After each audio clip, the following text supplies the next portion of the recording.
All right, book review time. I got this book, Patterns for Creative Improvisation by Ethan Helm.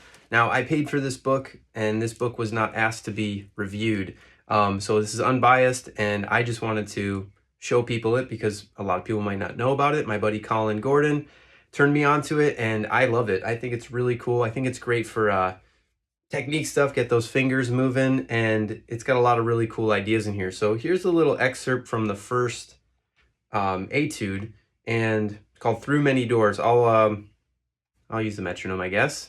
There we go. So these are 16th notes we're going for. 1E and a 2E and a right there.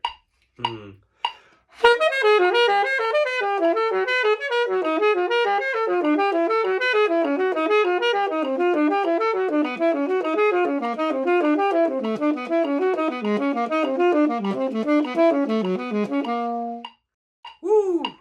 That was all 12 keys. Ethan Helm. Great book. Patterns for Creative Improvisation, Volume 1. I think there's a couple of physical copies left, so go grab yours. Later.